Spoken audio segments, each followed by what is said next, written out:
6 o'clock.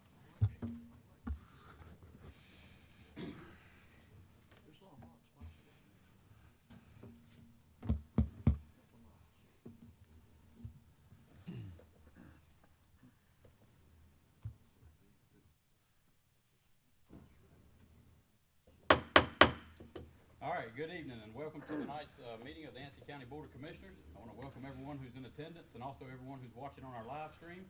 We're going to begin tonight's meeting with our invocation, so I'm going to ask Reverend Dr. Bernice Bennett to come forward. Good evening. Good evening. Let us pray. Merciful and eternal Father God, we come this evening in the mighty name of your Son and our Savior Jesus. And God, we just come thanking you for this Ansty County Board of County Commissioners, oh God, that you have appointed to serve, oh God. We thank you, oh God, for their leadership. We thank you, oh God, for their dedication, oh God. And we just thank you, God, that you are allowing them to be used, oh God, only by you. Continue, oh God, to protect them from all hurt, harm, and danger. Lift them up and strengthen them, oh God, in the mighty name of Jesus. Allow them, oh God, to continue to do the work that you have entrusted unto them to do. And God, we love you, and God, we thank you. In Jesus' name we pray. Amen. Amen. Thank you for that, Dr. Bennett. All right, at this time, we're going to ask our Assistant County Manager, Nick Addison, to lead our Pledge of Allegiance.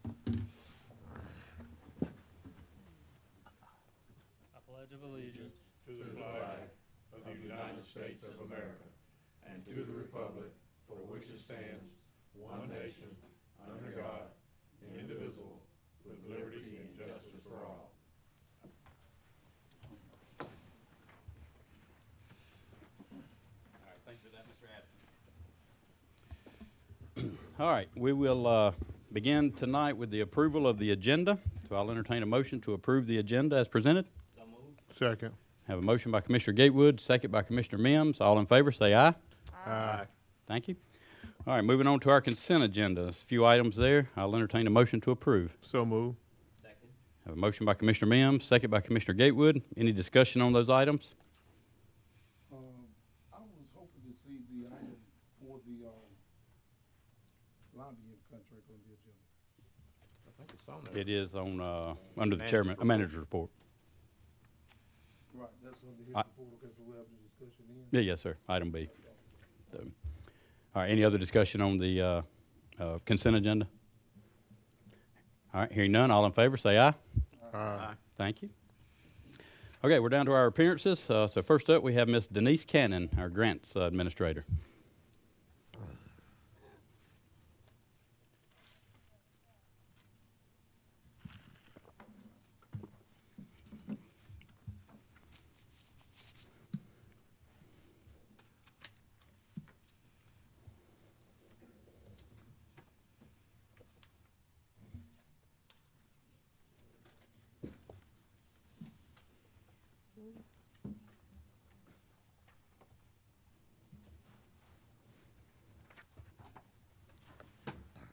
Thank you. Thank you, Ms. Adams.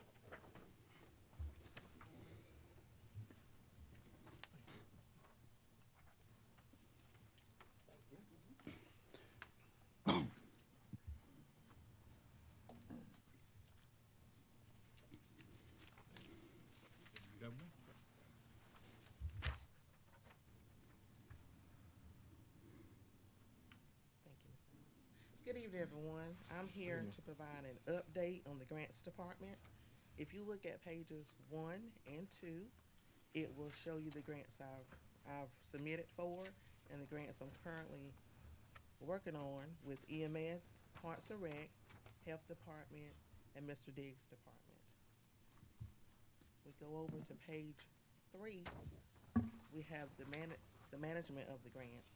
CDBG, Parks and Rec, the Braswell Trust Grant is a grant that was awarded to the Health Department, and they reached out to me and wanted me to help manage that grant, and I was definitely gonna oblige them in doing that. If we go back into the CDBG grant, that's the most, to me, the fast-moving grant, and I have Mr. Ray here. He's gonna provide you all with some options, and you all can tell him which way you want to proceed with the grant. At this time, I call Mr. Ray up. Okay.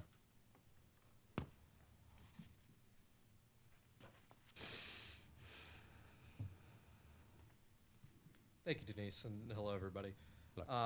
So we have been working on this grant for a little while now. We just recently went out to bid for construction for the rehabilitation of some of these homes. And were successful in our bids, went to the state for approval on the numbers that came in. And they came back to us telling us that we were good to proceed with one of the 5 properties so far. That property just got the notice to proceed for the contractor to start construction today, actually. So it should be underway shortly. The other 4 properties, however, the Department of Commerce with the state has asked if the county would consider shifting its focus from rehabilitation to reconstruction of these properties, demolition and reconstruction of the properties. The reason being that the amounts that we got to actually do the rehabilitation of the property, the difference between that and what it would cost to reconstruct them is so narrow that the state finds it more cost effective for them to just do a rebuild of the entire property. That would require an amendment to the grant, however, so it will need to go before you all. Central Lina needs to know whether or not the county wants to move forward with that process to try and reconstruct those 4 properties rather than rehab them. Would there be any additional cost to the county? No, this is a reimbursement grant, so all the money's still coming out of the grant for it, either way. All right, thank you. And it could be done within the amount of money that's in the grant? It's not calling for any additional funds? No, it wouldn't call for any additional funds necessarily. It could be true that switching to reconstruction, changing the dollar amounts, that one of the homes may no longer be able to be done. It just depends on what the numbers come back when we go back through the bid process. Right, I understand. Because we are working on a fairly tight margin with the numbers as is.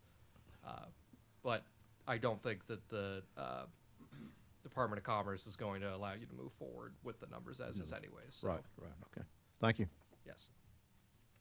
And how long will it take for the reconstruction? So after the bid goes through and we award them to the contractors and get everything approved, they'll have 100. I apologize. They'll have 120 days to do the construction of the homes. Right. And what happens to the residents during that time period? So there are different options that the residents can have. Depending on the zoning with the county, which is something we would have to discuss in the layout of the lots and stuff, it could be possible that while a new home's being built, they could stay in their existing home until it's built. That's a possibility that some places look at. Otherwise, if they're going to need to demo the home out completely and then build the new home up, the residents would have to find somewhere to stay in the meantime. I will note that is already a possibility that they would have had to go through with the rehabilitation. It's just with rehabilitation, there's maybe more of a conversation with it. You know, if you're not taking out all the floors and the walls, maybe they can stay in there while they're doing work. Whereas with reconstruction, there's not much of one. All right, thank you. You said with the reconstruction altogether, one of the properties could end up not receiving any service. Potentially one or more. I mean, we need to see what the numbers that come in after we get the bids are. Sorry. Once we have those, I would be able to tell you for sure, but we won't know that until we go through a bidding process. But currently, rehabbing the 4 properties, you're saying Central Lina's not going to move forward with that, most likely? It's not that Central Lina won't move forward with it. The State Department of Commerce won't approve them. They had to go before the state for approval because they all meet the state's threshold for what's called substantial rehabilitation. That's when they need to go to an additional check before the state because they're spending so much money per square foot, and the state denied them all of those grounds. Okay. How will you decide who won't get the reconstruction? So if somebody was unable to get it because of that, it would go down to the rankings that were set forth by the Housing Selection Committee forever ago. There's a ranking that's already set out by the committee, and it would just go, the highest people are the ones that get it. And so I guess we as a board would have to decide to change that to reconstruction. Yes, and I believe that we would have to come before you again. This is more so you guys can give us at Centralina direction as to whether or not you want us to start the amendment process to the grant to switch them from rehab to reconstruction. I think as part of that process, once it's started, we'll also need an official vote from you all. That'll come in the future once we start actually doing the amendment. But we need to give you the permission to amend it, is what I'm saying. Yes, yes, correct. So could, I guess, would as early as tonight probably have to, or would we need to wait on it? I mean, it sounds like we don't really have much of an option. Yeah, I was gonna say, to me, it sounds like we have, one option. We can move forward with a reconstruction, or we can tell them that we're gonna stick with rehab, but most likely you're not going to get the funding. Right. Yes, and I mean, if you wanted to just stick with rehabilitation, we could try and look at some options, really tearing out the amount that we're doing for these homes. I would say that's probably more putting a Band-Aid on a problem than actually making a fix. Or possibly saying these homes are just gonna be too much and move further down the list of candidates that we have, because we do have more candidates after these 5 that applied and were eligible for the program eventually, so that is another option. Have these residents been, I mean, they pretty much are banking on this at this point, right? They know that we've gone through the bid process and everything. We haven't discussed this particular portion with them yet because we're waiting on you guys, so we have all the details to discuss with them. But yes, yeah, they're aware that we're moving forward with it still. Yes. Yeah. So I mean, I understand everything that's going on to this from the outside looking in. I know these 5 residents or 5 citizens, households, whatnot, have been through a long process of this. And now I understand what you said from the state about them not wanting to accept the rehabilitation for 4 out of the 5. But now we're saying we go and do a reconstruction, but potentially 1, 2, 3 of these folks no longer get anything. Potentially, So- I would say that 3 is probably a pretty safe guarantee. That 3 would or would not. Would. I mean, you have, I believe, 950,000. So in 2 in your grant, if I'm not mistaken. Yes. So 3 households then would get new reconstruction, and 2 of those would be left with what they had. from the Potentially, start. yes. We would have to see what the numbers were after Yeah. the bidding process. I mean, I'm not against looking at the numbers for reconstruction for all of them, but also you're talking about people that have been pretty much led along this path and been told that, hey, help is coming, and now, oh, hey, actually, we're going to reconstruct this person's house, and because they get a brand new house, you don't get anything. Right, wrong, indifferent, fair, I don't know, but I'd like to look into more of possible lowering some numbers and seeing what rehab would be for all 5 of them, if there's any leadway in that some way. I will say one other option that I was getting ready to bring up, not necessarily an option, but one of the things with reconstruction that the state allows for is to replace the homes with manufactured housing, which is obviously a lower cost option. That is something that could potentially bring all 5 of them into the fold, even with the budget that we have. That would be an option that you guys would have to make as well. Whether or not you want to allow manufactured housing as an option in this, we would have to look at the underlying zoning for all 4 of the homes that are remaining to see if that is an option and what standards they would need to meet. But that is an option that's allowed under the program as well, that could help with some of those cost restraints that we may run into. Manufactured as in like modular homes or mobile homes. Yes, any whatever form, we any can- form of yeah. manufactured housing, yes. I mean, I think that might be an option for us to look at. I mean, So one last question for me. With the houses that have been, selected, potentially, this funding could not be utilized for any of the 4 currently, based upon the conditioning you're mentioning, right? And you would have to go to another group either way. You're saying the state may not approve it due to the conditioning for the rehab, is that right? Yes, yeah, they wouldn't approve of the rehab. Yeah, so these potential individuals could lose their spot, even if we, either way, so it's still in, I just That is want to be correct. clear. And I mean, it's honestly true that even, say the bidding process for the rehab went different and, you know, we would have been able to approve these and everything. But the numbers were a little bit different. One of the houses, or two of the houses we went out to bid with, could have still not gotten their spot, even without all the state approvals and everything, just because when the bids come in, you have the numbers, and then you might not have enough for these people that have been in the process the whole time. That is just part of the dealing with limited funds. But it seems like if it's allowed in the zoning, the manufactured home is gonna be the best way to go. At least all 5 can still have their slot, that's slotted for them. This thing's been going on for 3 years, right? Longer than that. I think it's 2021 grant, if I'm not mistaken. That So, sound more If we're gonna allow manufactured homes, we have to give permission to amend the contract either way, correct? Yes, so what we would do is we would go back out to bid for both reconstruction and manufactured, and we kind of get to see them both, and Compare we the can make numbers. those comparisons.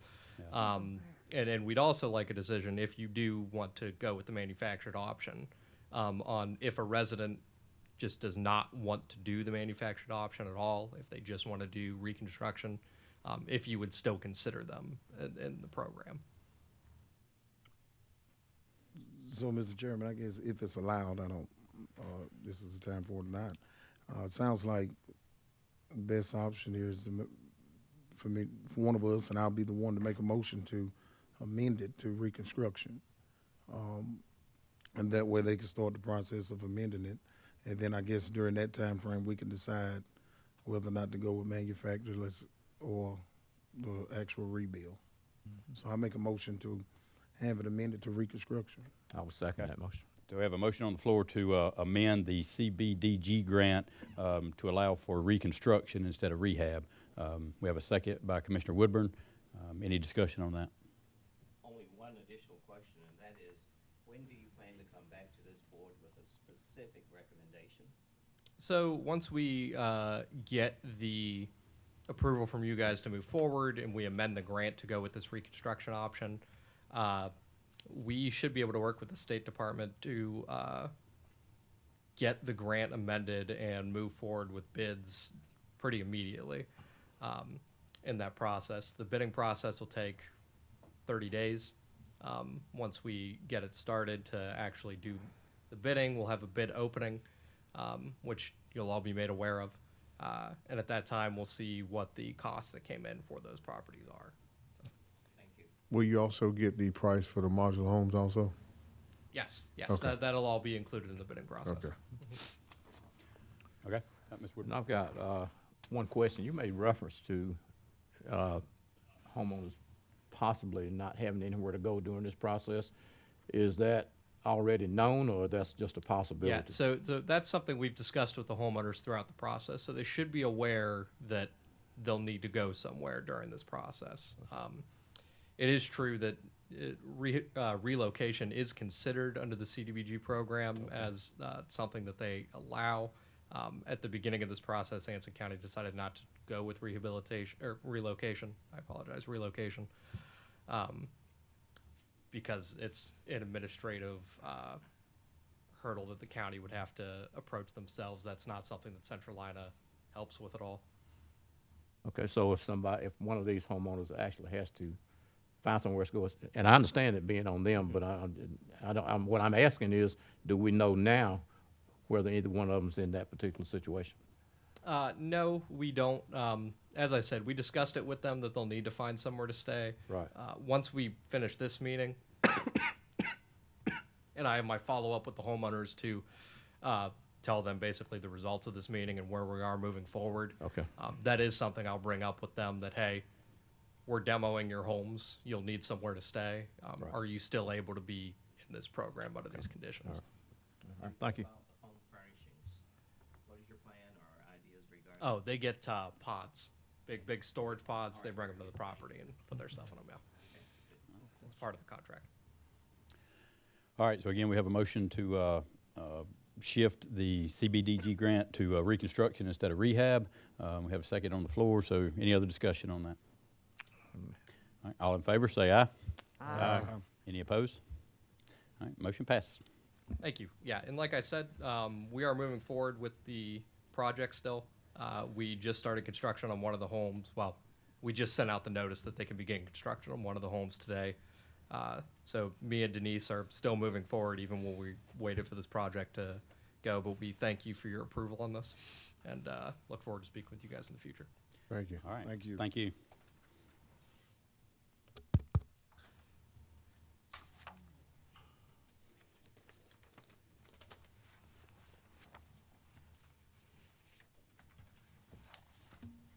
All right.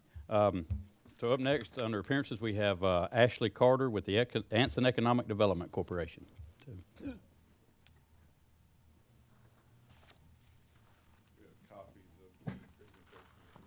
Thank you.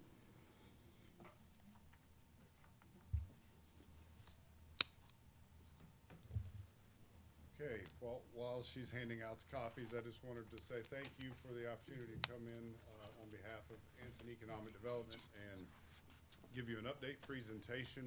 Also want to welcome Ms. Brooke Ainsworth and Mr. Thomas Curitan over there as well that are employed and part of the Anson Economic Development Corporation. So we're going to take a few minutes and give you an update. We have not done an update since the end of the third quarter of 2025. And so we're also welcoming any questions as we go. I'm going to open it up, give you some quick updates about our organization, and then hand it over to Brooke to go through project updates. As you all are aware, AEDC is a public-private partnership. We promote environmentally responsible economic growth and sustainable prosperity for Anson County. The first thing that I'll address tonight is we have had some staffing updates since our last meeting. We have terminated, as of the end of 2025, we terminated the employment contract with Mr. Randy Collins. He is no longer part of AEDC. Since that time, we have asked Ms. Ainsworth and Mr. Curitan to increase their responsibilities as well as their time commitment to the AEDC, and they're doing a very good job. We're working through all different types of prospects and projects and opportunities and cleaning the house up, and so I have to say that in my humble opinion, the AEDC is in a very good spot right now. To that point, we've also appointed Ms. Brooke Ainsworth as the interim director of the AEDC. She'll oversee day-to-day operations at AEDC, as well as Thomas has increased his responsibilities and time commitment to project management. Any questions regarding staffing? You are all familiar with our board and the directors that we have. I serve as the board chair along with Chuck Horner as our vice chair, Michelle Brock as our treasurer, Jarvis, Mr. Commissioner Woodburn sits on our executive committee as well, and Mr. Don Scarborough. So Brooke, I'll pass it along to you to that one. Yes, ma'am. All right. Thank you guys for having us. Thank you for your time. So I'm going to start here with shell building number 1, our status update. The site has been cleared. A new inventory list for parts that was working on being created was placed. The order was placed 2 weeks ago. We do expect for those parts to be on site in February, with construction expected to resume by the end of the first quarter of 2026. That is a map there of the Atlanta Gateway, shell building number 1. Highway 74 sewer line, an update. The project is 85% complete. Connection to the Hornwood pump station, along with the installation of a pump and generator, will be the final pieces to this stage.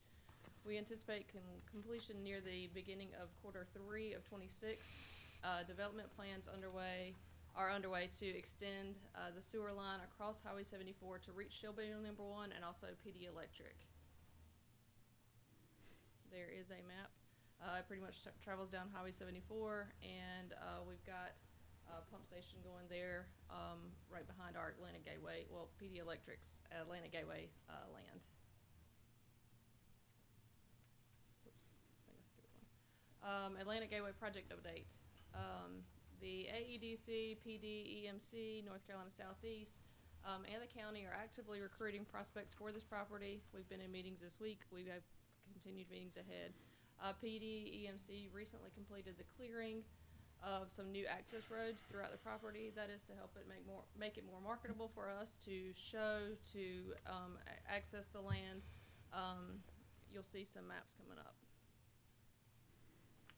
There's Atlantic Gateway. That is one of the beginning stages that when we had a map of Atlantic Gateway, it shows the railroad, the sewer, the highway access. That was, those were parcels that could have been placed. Some of those have been moved now because of the sewer line, and then also this next map shows some wetlands that we've got to work around for erosion control. So it sort of breaks it up into smaller parcels, lots. You don't have to work around those. We don't plan to be stuck with those, but they do give us sort of an idea of where certain places could be. Again, we've met this week, and one of those potentially may already be taken. Prospect data. So multiple projects are underway with county involvement for existing prospects. Prospect tracking is in the update process. We're working on tracking our prospects better, sorry.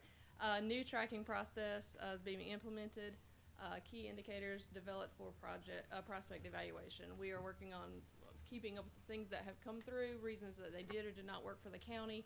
Also I think it's further along, is to show our the way we're keeping up with available land and buildings that are here in the county.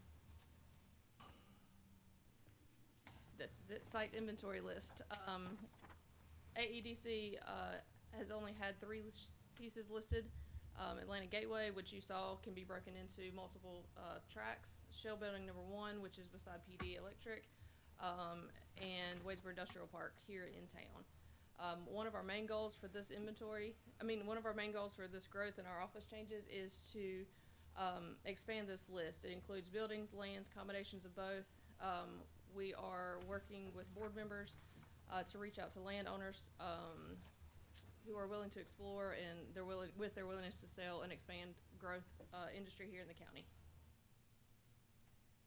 So we went through with, we're working with a board member who helped us with site selection. This is just an example, is we pulled any land that was more than 20 acres that was within 100 feet of sewer capacity, where the mailing address is not in Anson County. So we're looking for landowners who are willing to sell. This is just a site selection example of multiple ways we're pulling names to get new sites on our listings. Some additional updates is we are also working towards spec building number 2 in coordination with PD EMC, North Carolina Southeast, Economic Development Partnership of North Carolina. We are working to make our sites more marketable. We are looking for 2, actually it doesn't say it there, but spec building number 2 and number 3 of where would be good places to go ahead and prepare for those. Our website has been under construction and is being updated. We plan to have that released by end of quarter 1 of 26. And we have had, or are getting hopefully, a IT upgrade. Many thanks to you guys for sharing the, I don't even know what that's called, the excess computers. Oops, sorry, skip through that and messed that up. But thank you guys so much. You have more? Sorry. Thank you. Are there any questions for Brooke or Thomas or myself regarding AEDC, any updates? I see you all have speculations for spec building 2 and 3. Yes. What's the situation with 1? Number 1 is, as we were updating, is the site has been cleared. The parts have been ordered. They're on order. We should be up starting construction again by the beginning of Q2 of this year. So.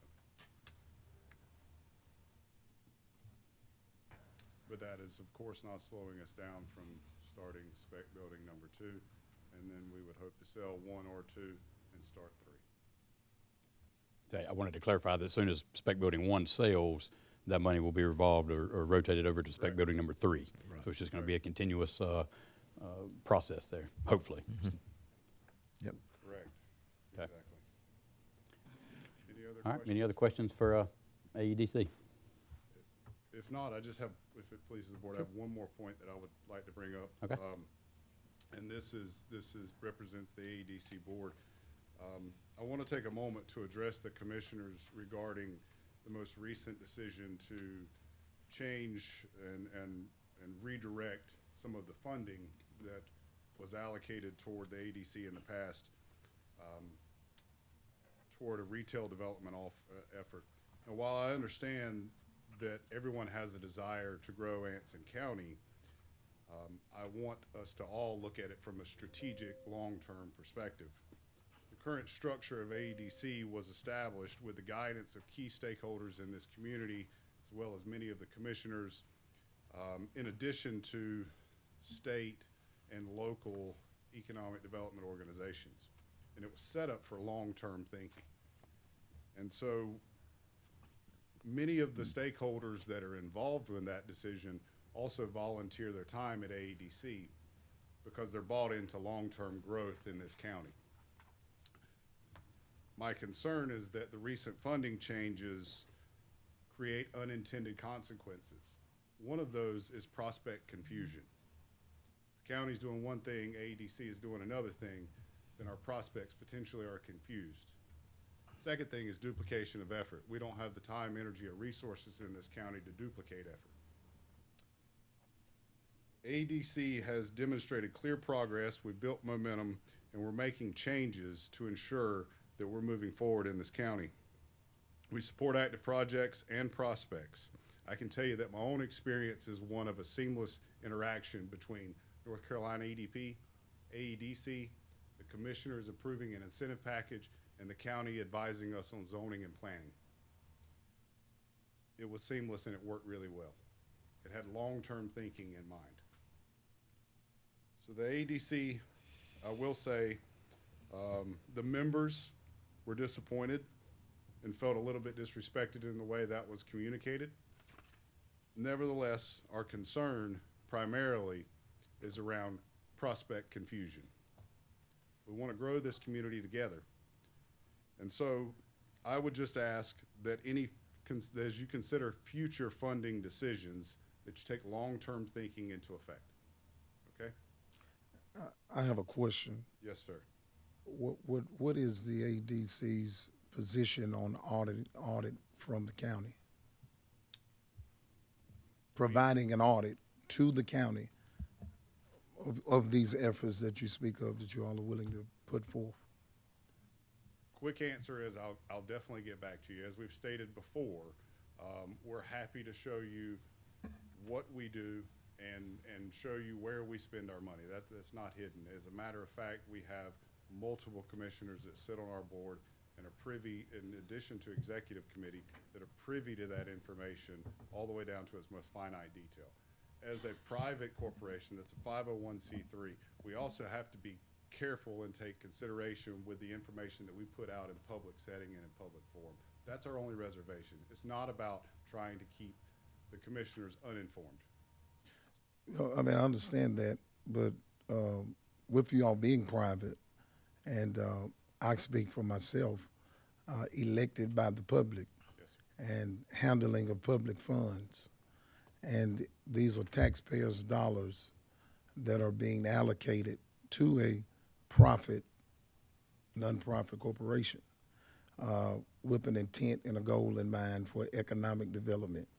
The whole idea is good, it's great. However, the issue I have is I've never known any type of government funding to be released without there being an audit. So I don't sit on that board. I have much confidence in Commissioner Woodburn. I have confidence in our chairman. But for my civic responsibility as a commissioner, when I'm making a decision to agree upon things, these thoughts has to be calculated. And in business, good business, because, you know, a lot of those that are involved with the AEDC are business people, which I understand that goal in mind. But if it's not adding up, and I'm not saying this is the case, but if the money spent is not, again, my statement's been the same, there's no ROI, no return of investment. At what point do we evaluate? And we cannot evaluate if we have no numbers to calculate. And this is very important, and it's imperative that I have numbers to look at as an individual commissioner, because, again, these are tax dollars of the county as a whole. And so I have a grave concern if this board is not privy to being provided an audit, because based upon what we are allocating, we owe that to the citizens to be able to give a why for our decisions, you know. So without an audit, I would be strongly against funding the AEDC altogether. But I'm only one person, but I want to make that clear for me and for the citizens of Anson County, because I just don't understand how we can allocate funds in a partnership and do not receive an audit of what's happening with those funds, because those funds come from Ansonians here. Okay, yes, sir, I can appreciate that opinion, Commissioner Ellaby. I can tell you that we are audited annually, and that audit is viewed and seen by commissioners in this room that sit on our board. Yeah, And I can understand what you're saying. Yeah, I think that audit needs to be seen by 7 commissioners, because budget time is getting ready to roll around again, and 7 commissioners have to make a decision to approve a budget. And if AEDC is going to be a part of that budget, it is our duty as commissioners to know what we're deciding on. So let me ask you a question, if you don't mind, sir. Sure. What are you making your decision based upon, the audit or the return on investment? Both. Okay, but Because the audit is going to show me where the investment is being made, and why or why not I don't have a return. So what makes you, okay, I would just argue a little bit, debate back and forth, what does a return look like? A return looks like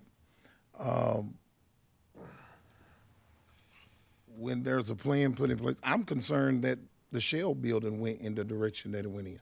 I wasn't prepared. I really wasn't going to mention it tonight, but that was part of my question. We had, you all had a plan and a goal to set up a Shell building that's supposed to be erected now. Yeah. The update we have is that the lot is cleared, and that as if that is progress.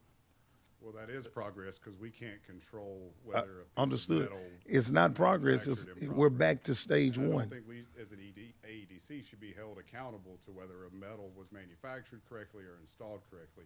What we are doing is bringing that opportunity to Anson County. What we are doing is working with the stakeholders like PD Electric, North Carolina Southeast, North Carolina EDP. These are all organizations that funnel information to us, which gives us the information that we can then in turn say to you in a public setting that hopefully everyone's paying attention to. If you know of lots, if you know of site opportunities, these are things that our prospects are interested in. These are things that bring that to the community. Now, what we're doing as an AEDC is we're funneling that information. We're putting the boots on the ground to ensure that it does happen. And it's unfortunate that the spec building fell down. What I can say is that Thomas has done a phenomenal job of ensuring that it was cleared, that the engineers were involved, that it was safe, and that it will be erected better than it would have been before. There's no question about that. What I can say is that our organization is in line and has received government funding as the way we're structured. And because of the way we're structured, we can't just put it all out there in public for it. And so I can appreciate that we may not ever come to an agreement that our audit needs to be seen by the board, or that the board wants to see our full audit. What I can also tell you is that does not distract from the fact at all that we are creating an ROI. we are creating momentum. We do have a good forward path with all of these projects. I mean, we have a $4+ million sewer line being installed right now that, outside of recent involvement, we structured the entire thing for the purpose of bringing businesses to this community. So my only question is not to argue whether you should see an audit or should not see an audit. My debate is, what does ROI look like? And I feel strongly as a business owner that if we get the situation right, if we have the presentation right to those prospects, then they're going to come here and see that this is a great place to live and work and grow and raise a family, just like our company did. So that's exactly what we're trying to do, and that's what I would pin our ROI on. Right, and understood. And again, I'm not making an argument, I'm making a statement. Sure. And this statement is based upon my conversation with citizens, right? Because the long term is what is in mind, as I heard you state. This partnership has been in place now over 10 years, I believe. Would that be correct? Something along those lines. I mean, would it be? Less. So Approaching that, yes. yeah, I mean, so I guess within that window of time, and if we calculate the amount of funds that have been funneled, and again, the issue is not necessarily with AEDC, it's with the process, and that this is something that the county board makes a decision to fund. And with all of those different connections you mentioned, I think those same individuals would have interest with whoever does economic development for Anson County, if Anson County is the place of interest to do business. And what is important, again, to me, is financially responsibility, being physically responsible with these county dollars. And I can appreciate that, Commissioner Elby, and I'd never want to discount that. Yeah. I absolutely can appreciate that. And my point is simply saying that we have good things to offer in this community. Let's make sure we don't create unintended consequences like division amongst Certainly. prospects coming to the area. Let's make sure that we're communicating. If we're working independently, in my opinion, it creates division and duplication of effort, and we're going to be less attractive and create more confusion to those prospects that see what we have to offer. I'll tell you, we had a great meeting just last week where all stakeholders were involved. We can come to the resolution at the end. We've proven that. But there's so much lost time in that if we approach it independently. So my point was more about the short term versus the long term, and let's make sure we're all working in the right direction. I completely understand that I would never want to discount your desire to have a fiduciary responsibility in your seat. Well, it's not a desire, it's a mandate. It is, that is what I stood here on December, I think it was the 5th. I took an oath to uphold the United States Constitution and Anson County specifically. So it's not a desire. It's not something that I just necessarily have a strong desire for. I have a mandate under oath that I must be physically responsible with county funding and all of those things. That's you know, that, and Completely understand. so in order to do that appropriately, there has to be some kind of report. I mean, there's no way around that. I don't know how we can, I mean, you know, that shouldn't be an option. I mean, we're talking about county dollars. So, I mean, and again, if it was another company with a whole nother name, I would feel the same way. And as I've stated before, I'm sure we can work out something Sure. that would make you, give you the information that you're looking for. Well, I just think, I mean, ultimately, it's going to come down to us and this board having a conversation about it, and we would have to just lay it out to you all what we expect and what we agree on as a board ultimately. You know, and maybe we can get together and talk, you know, personally, so we don't carry on too long tonight. But I just wanted to know. I can appreciate that as well, Yeah, sir. yeah. Ultimately, what we want to just implore to the entire board is that we are committed to growth in Anson County. We're committed to economic development in Anson County, and we're committed to those prospects knowing what this county has to offer. And as the board chair, I can assure you that we are spending every dollar wisely. Thank you for your time tonight. Thank you. Thank All right. you. Thank you, Mr. Carter and Ms. Ainsworth.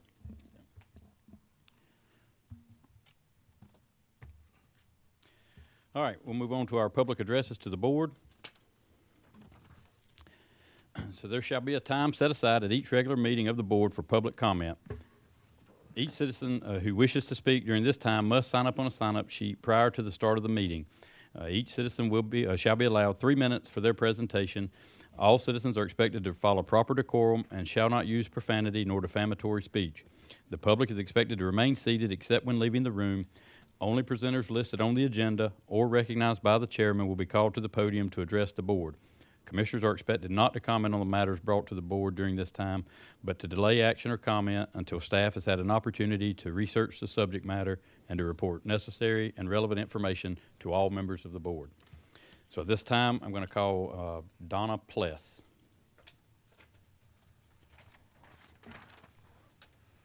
Thank you guys for the opportunity to speak.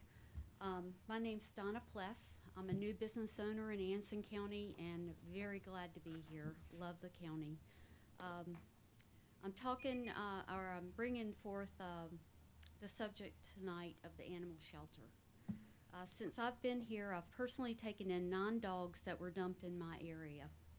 Not because I run a rescue, not because I wanted to take in the dogs, but because they had nowhere else to go.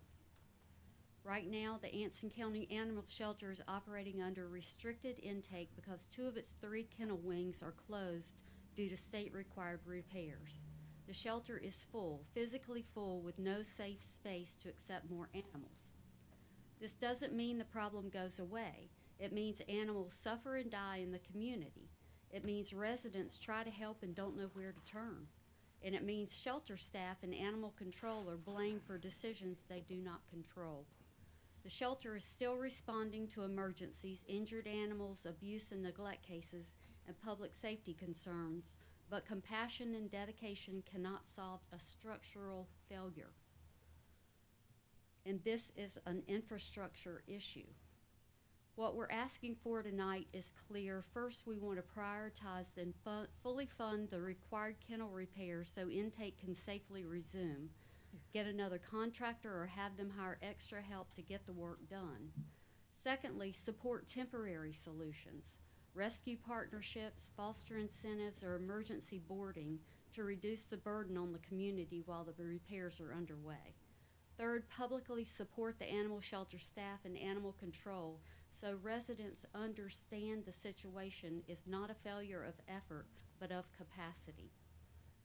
I chose to invest my business and my future here because I believe in Anson County. I want to be proud of how we care for our animals and how we support the people tasked with protecting them. The problem is fixable with leadership. Will you help us?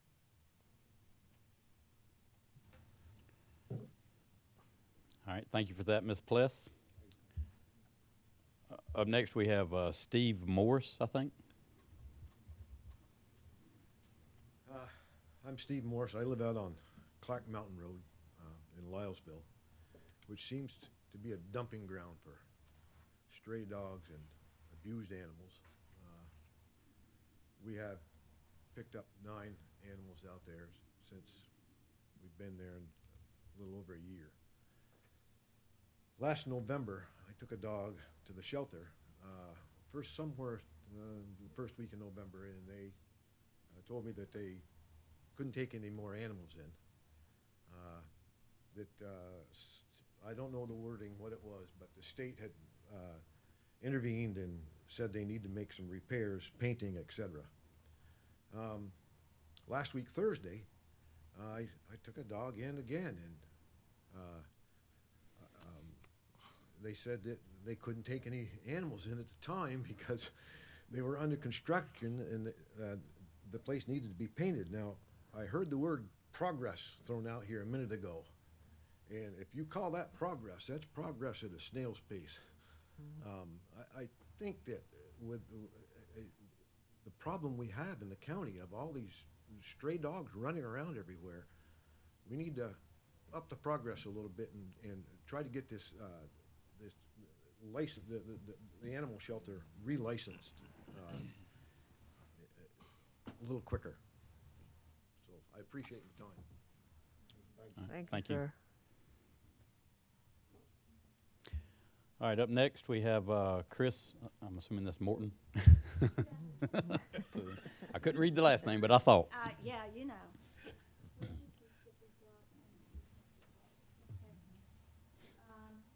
It's a pleasure to be here tonight. I know you guys missed me, right, over the holidays? So I sent everyone an email, and I'm only going to take 3 minutes because in February you get me for 20. So tonight's going to be short. I sent everyone an email. I'm not sure if you've opened it and looked at it, but it is a notice to the public on the shelter. So I printed it out so you could read it and see if there's any adjustment that you want to make before I turn this over to the Express. And the reason why is because we are being fussed, hollered, and cussed at because we're not taking in animals. Now, everyone knows here at the board that in March, hopefully our kennels are going to be ready and done. The second page I wanted everybody to see is showing what we have done since November 1st.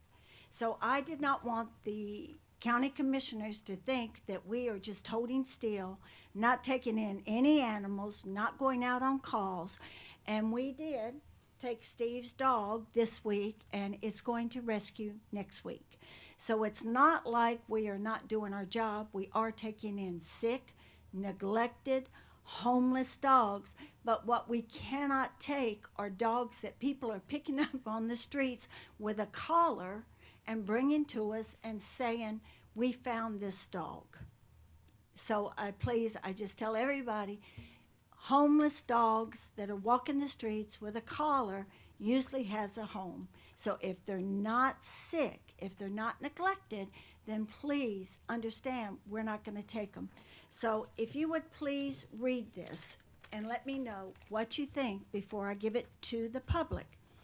And the sheriff and I had a little talk about the 911 issue. And he's in the back grinning at me.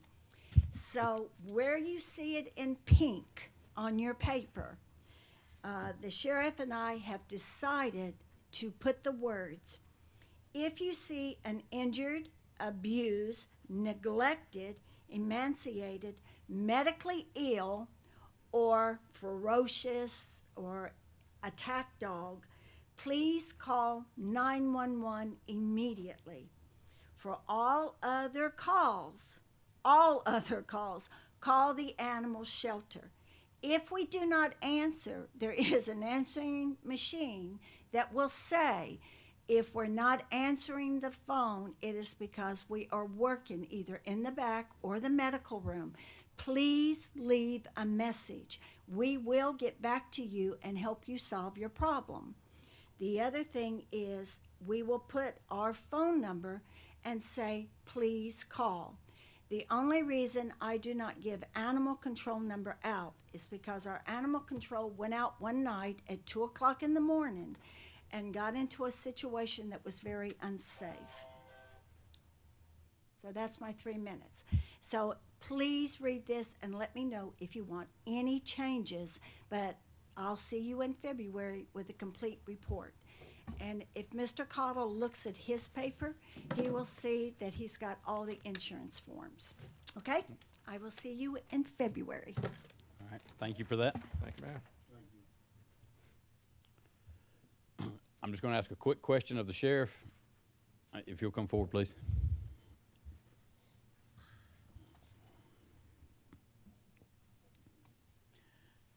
Good evening. Good evening. I just want to verify, not that I don't trust Ms. Morton, but I just want you to publicly state it, that y'all have agreed on the language in this verbiage that she's going to send out to the paper. We have agreed on that. I think the way it was originally written, it may have been some confusion to some residents that to call 911 for animal control. The sentence structure that we came up with, I think separates the 911 calls that are emergencies and all other calls should go directly to the animal shelter. That way, there'll be a division between the 911 sheriff's office and the Friends of the Shelter. Okay. All right. I just wanted to hear your blessing on that, so I appreciate that. Okay. Up next under. All right, thank you for your 3 minutes, Ms. Morton, and we'll see you in February. Up next, I think this is Terry Helms, I think. Mr. Helms, did you sign up? Okay, you're up next. Be careful.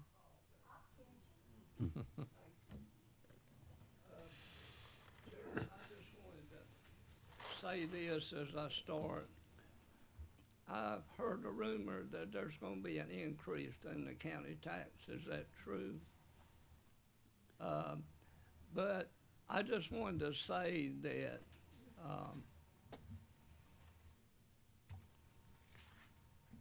Mr. Gatewood, when I ran against you in 2018, and then I found out I had cancer in 2019, we're at a point right now,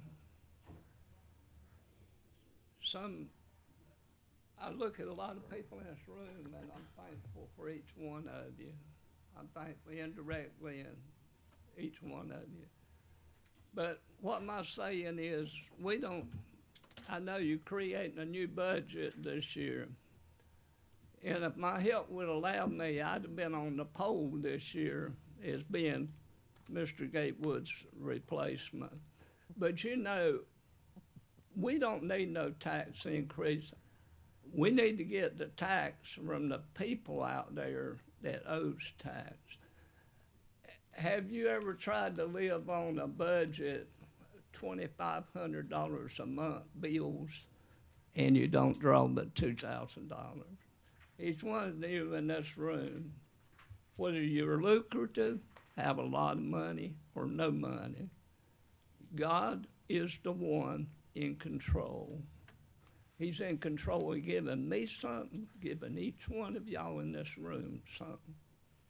I put my full trust in God every day. And I want to say in my last 3 minutes, I want to say a kind word of thought for Larry Newton. He has been an honorable man in his business of what he does for this county. He has done a lot of stuff. He multitasks, does about 5 jobs, but he gets, But I want to say this. Y'all pray for me. It says in God we trust. In God we trust. Not man that we trust, but in God. When we pledge allegiance to that flag and we honor God for being here today, and I honor God for being here today because I'm not supposed to be here. It's only by God's grace that I'm standing in this pulpit. I try to share my life with each one of y'all in this room. And I hope maybe that each one of you understands. Sheriff Howell, he's gone. But we need to try to get the budget in Anson County where it does not hurt the people. Like I said, many people can't live and pay $2,500 a month, bills, increase, food costs, electricity, car insurance, health insurance, life insurance, and everything else. Pay $2,500 worth of bills on $2,000. Y'all do it, and I want to shake your hand. I'm not rich. I'm not wealthy, but I am wealthy in God because I have Him in my heart. Every day, I trust God for going out there and delivering.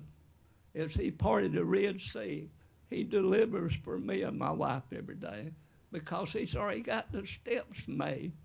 out there in front of us before we even get there. And I trust him with my life because I know he's keeping me. He wants me to stay for a little while because I ain't got done what he wants me to do. What he wants me to do. But I want to say thank y'all, board. Y'all, the change of new officers this year in the budget. Mr. County Manager, I appreciate you. I appreciate our attorney. When y'all think about accessing the budget and going up on taxes, it's going to be hard to do. Just think of another way if you can, because I've been having a hard time in my mind worrying about things. But God, create me not to worry.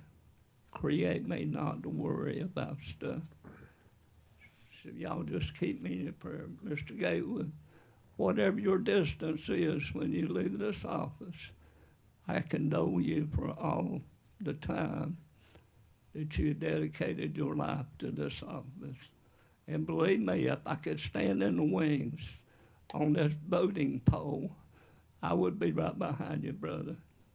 Thank you very much. God bless y'all. All right, Thank you. Appreciate- Thank you. I appreciate you listening to me today. God bless each one of y'all. Thank you. Thank you. All right, that concludes our public addresses to the board. So we're going to move into our appointments now. On your agenda, we have an appointment we need to make for the 2026 Central Carolina Regional Council, the board.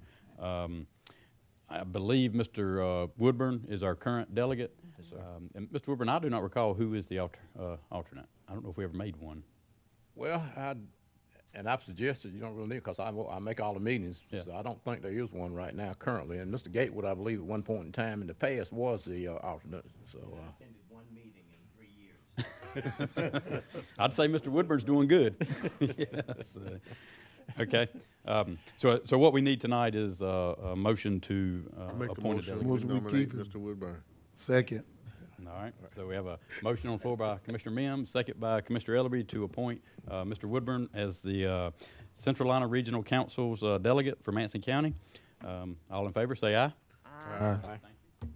All right, we probably need to go ahead and make an alternate, Alternate, yeah, I not would. that you're not gonna make it, we Right, expect yeah, you to be there. So at this time, I'll entertain a motion to appoint someone as a alternate. I make a motion to appoint Commissioner Leary as an alternate. Second. All right, so we have a motion on the floor by Commissioner Ellerby to appoint Commissioner Kyle Leary as the alternate. We have a second by Commissioner Gatewood. All in favor, say aye. Aye. Aye. Thank you. All right. Well, sounds like Mr. Leary that, Yes, I didn't have a choice. I figured you were sitting over there close enough to it. hopefully Mr. Woodburn will only miss one meeting in 3 years and you'll be good. All right. That concludes our appointments for tonight.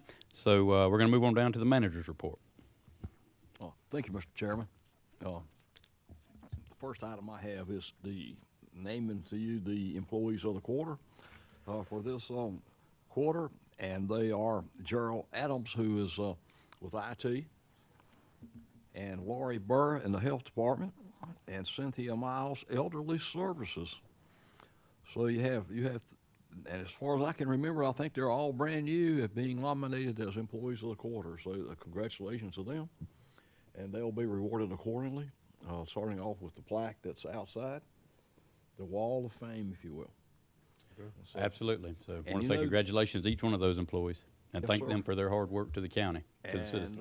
I think Gerald's on duty tonight with IT, so without a doubt. So they take turns, he and Barry do. But they were, and as everybody should know, they were nominated by their peers, not by someone else. So that's good, and so it's what they recognize.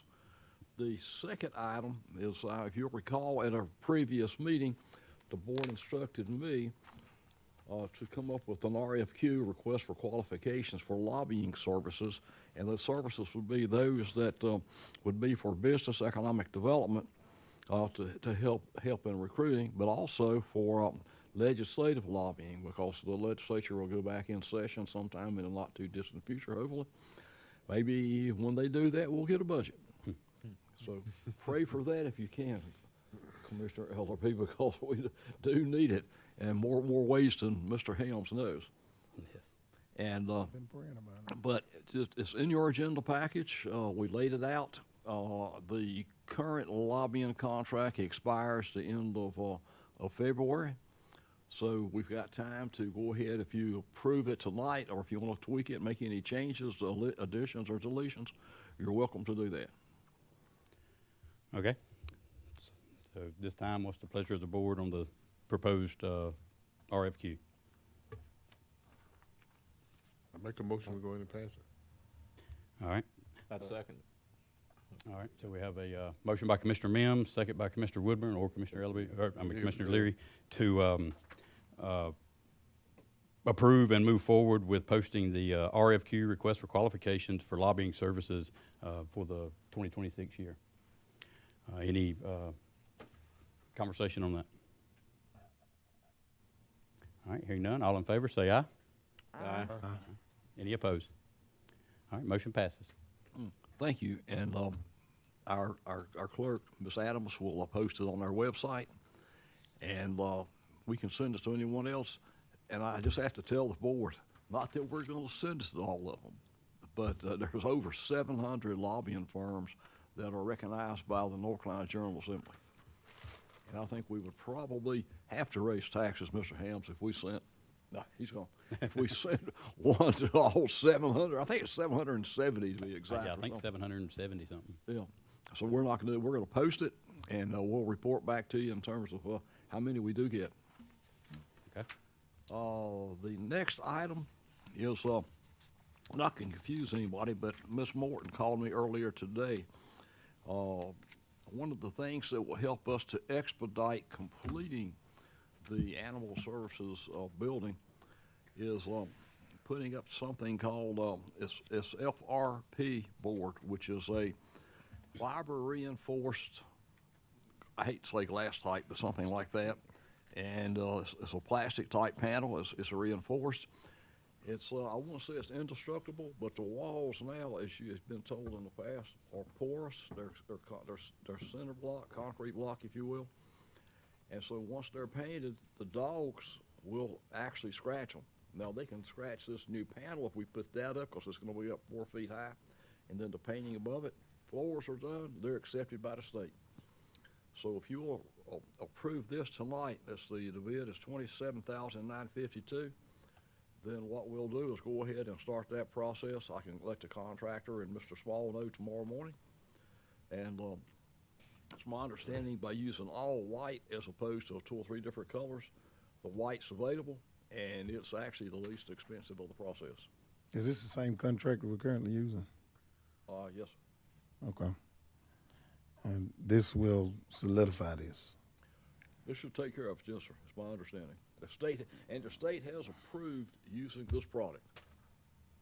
And how long will it take to complete the project, Mr. Sussman? I think it will take them about 3 weeks. One of the problems of using the paint that they use, and then when they go in there, they can't do all of that work by sandblasting and everything else with the dogs in there, because it will kill the dogs, which we don't want to do. I mean, we're trying to save them. So this process, you put the, I'll say glue, the binder on the wall, and this adheres to it. And so it'll take probably about another 2 to 3 weeks. And so I think Ms. Morton said something about the possibility of being open by March. I think she will be.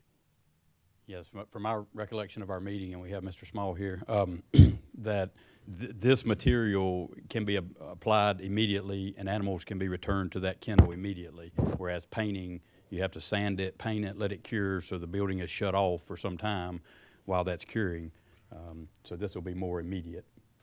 Estimate. Yeah. Let me see it. I know whatever needs to be done, we need to do it. I mean, and done the right way. Not only do it and do it the right way, but we need to expedite. Yes, very much so. The other thing in the meeting that we had was, by doing this, half of the shelter is shut down because of the paint that had failed.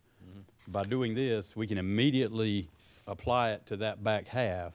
Once that's done, that takes literally a week. They're done. They can apply for their license, get that put in their name, and then they've got however much longer they want to take to install the rest of the building that's already passed inspection. So that doesn't have to be done before they can get their license. They only have to do the back half of the building, which should take roughly a week. Right. And that was my goal when I met with them, was whatever we got to do to get them the license that's spelled out in our contract. Thank you.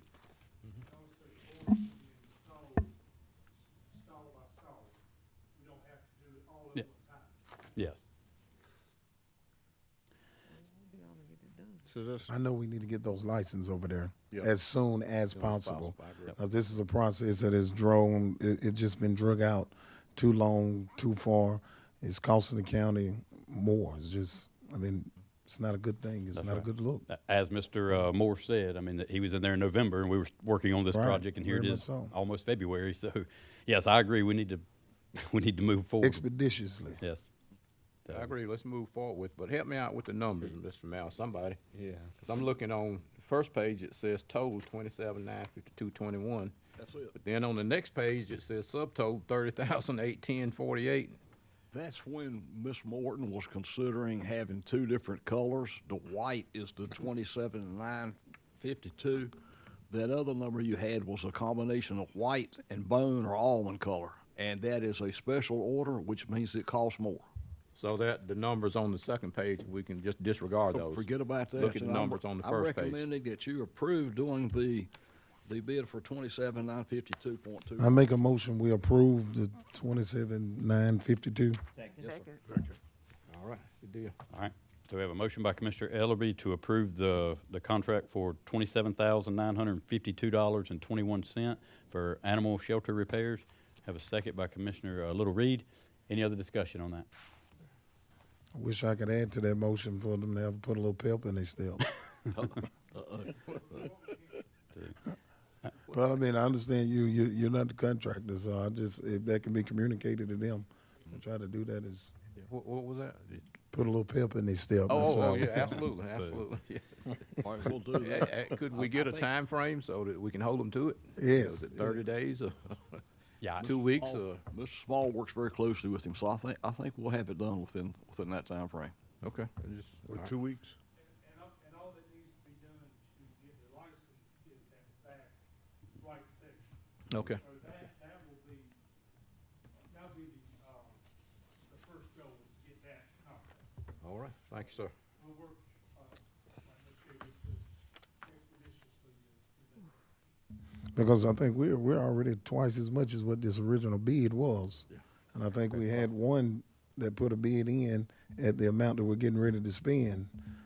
And Yeah, that's part of my concern with it is, Yeah, we're paying for some painting, and now we're paying for this. Now, Yeah, there right. would have been some painting that was needed either way, right. but we are paying twice, if that makes sense. Oh, yeah, I'm very sure of it. Yeah. Okay, so we have a motion, we have a second. Any other discussion? All in favor, say aye. Aye. Aye. All right.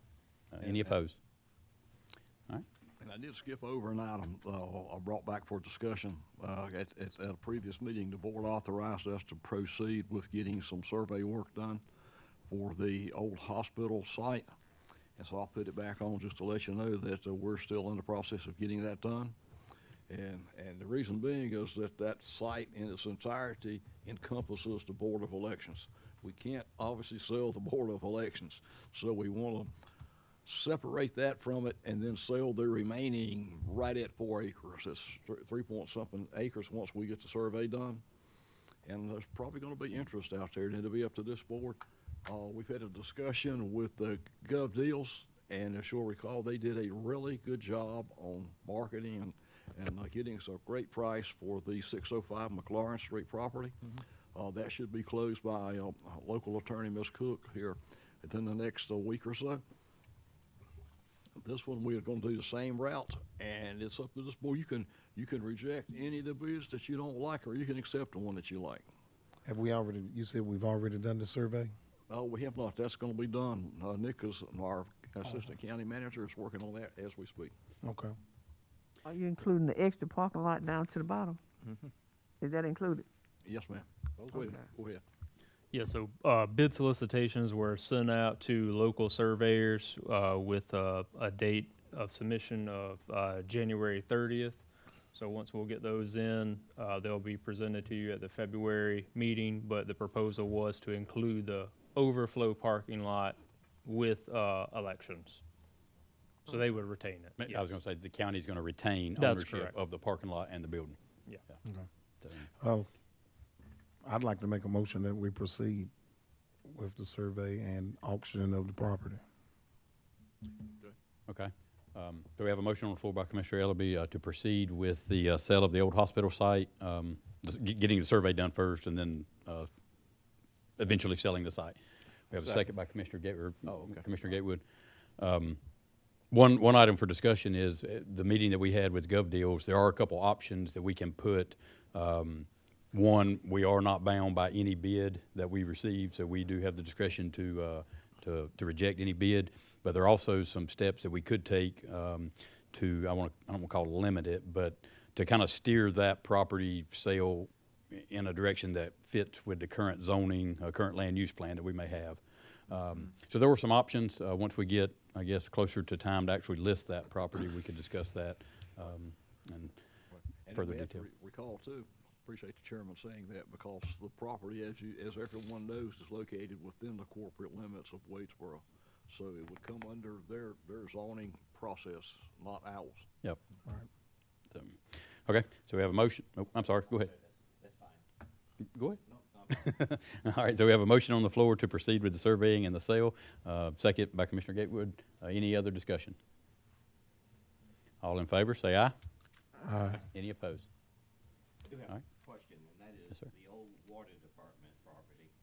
What is the status of that proposed sale? I'm glad Mr. Small is here, because he can, if I'm wrong, but I think there's still about 2,000 gallons of gasoline. We're trying to pump that out of the underground tanks there. And because once we use it, we don't want to give it away or waste it. I think whenever Mr. Small gets it down to like 500 plus or minus, then we'll engage someone to pull that out. And how long will that take, Mr. Small? Right now, we're averaging about 100 to 200 gallons a week. So, I would say 4 to 6 weeks. It's gonna take a while, isn't it? Yes. Is there some way we could expedite the process? I thought about, pumping it out and, taking it to the gas tank at the annex, just to speed it up.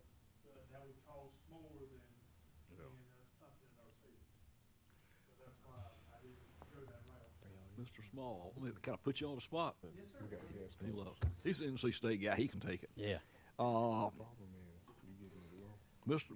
Commissioner Gatewood asked me earlier, and I think he's got a good point. Is there a way we could go ahead and sign up with GovDeals, start marketing the property, since it's gonna take some time to get it pumped out? And as we know, it took us a couple months to get, 30 some odd bidders on the McLaurin Street property? So if we go through that same process, it could take 2 to 3 months before we get into it, and also make it known in the bidding process with GovDeals what we're doing.